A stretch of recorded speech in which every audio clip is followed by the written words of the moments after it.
The U.S.-Canada trade relationship took a sharp turn yesterday as President Donald Trump signed orders imposing a 25% tariff on all steel and aluminum imports, including from Canada. Now, the tariffs set to take effect on March the 12th have sparked concerns about rising costs for manufacturers and ripple effects on Canada's mining sector.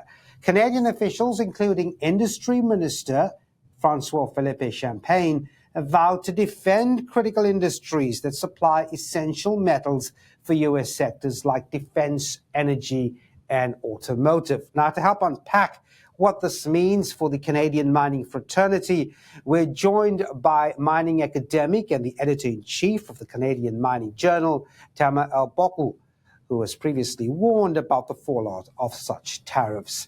Tamer, thanks very much indeed for talking to us. Thank you for having me. What immediate impact do you expect these tariffs to have on Canadian mining companies that supply steel and aluminum feedstock? Canada is a notable producer of iron ore and nickel, as I mentioned.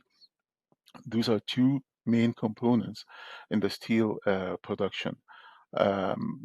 Also, as I mentioned in my editorial earlier in last December, the potential impacts could also include decreased export competitiveness, because the tariffs are expected to make Canadian steel and aluminum more expensive in the US market. This way, it's potentially going to reduce demand for the Canadian steel and aluminum. That decline could adversely affect the mining sector, which supplies the raw materials for these industries. Also, price volatility is another impact, because analysts predict that 25% tariff could increase the steel prices in the U.S. by $100 to $150 per short ton. A short ton is about 2,000 pounds. 2,000 pounds, and those price fluctuations could disrupt the market stability, also affecting mining operations in Canada, planning for the productions and production plans and other things, and also the labor capacity. The supply chain disruptions also that could result from those tariffs, like the reconfiguration of supply chains as the U.S. companies seek alternative sources or even the domestic materials to avoid additional costs for the materials coming from Canada. That shift will decrease the demand for the minerals coming from Canada and lead to potential production slowdowns or operational adjustments by the Canadian miners. Do you believe Trump's argument that these tariffs will boost U.S. production, especially in light of potential price hikes and supply chain issues? Well, you can't really boost production in 24 hours or 48 hours. To boost production, you need months and maybe years.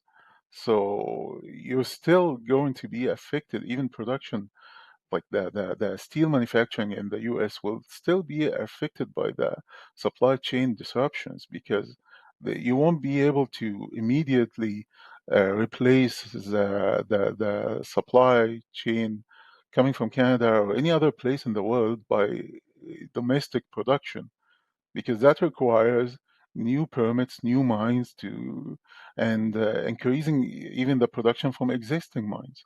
And that is not possible. The US has always been dependent on Canadian nickel and mostly also Canadian iron ore. So it's really difficult to just replace.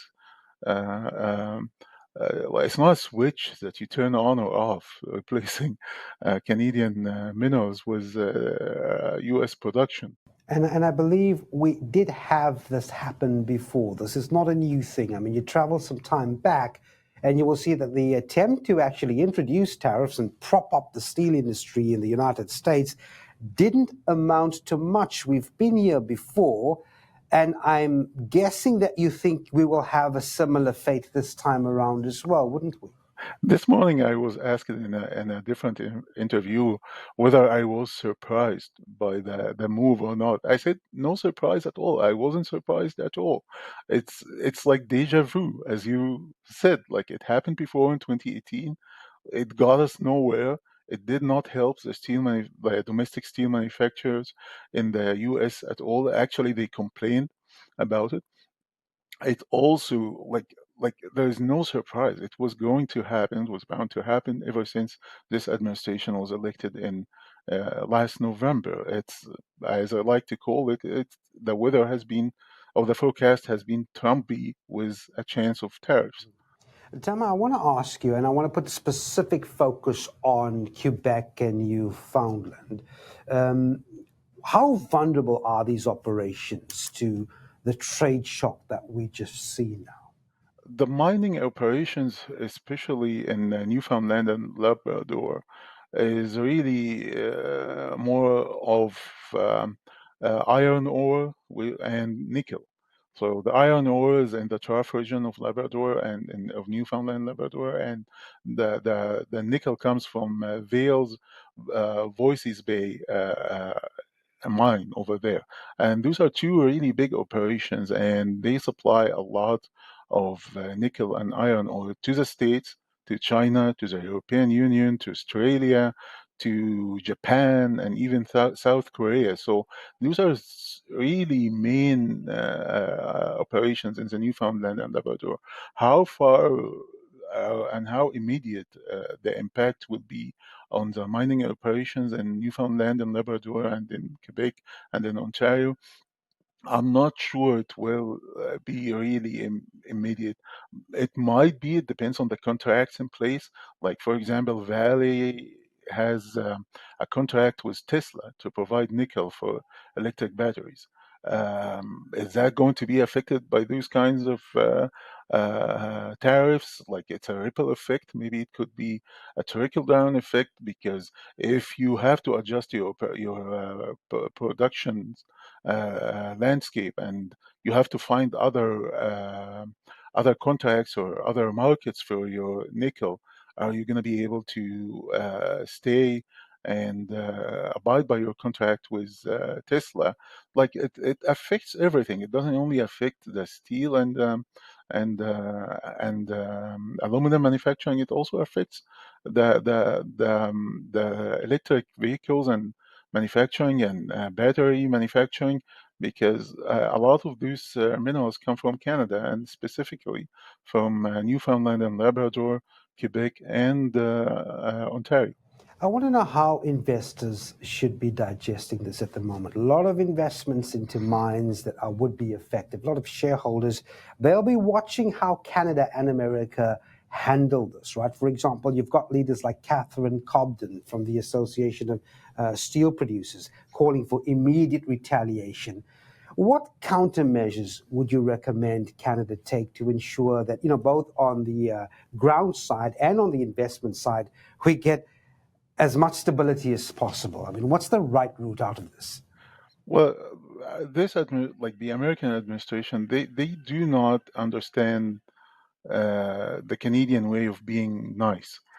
So apparently, we need, as the president of the Steel Manufacturing Association mentioned, we need a swift and very aggressive response to that. So at least we should think of a dollar by dollar tariffs, retaliatory tariffs.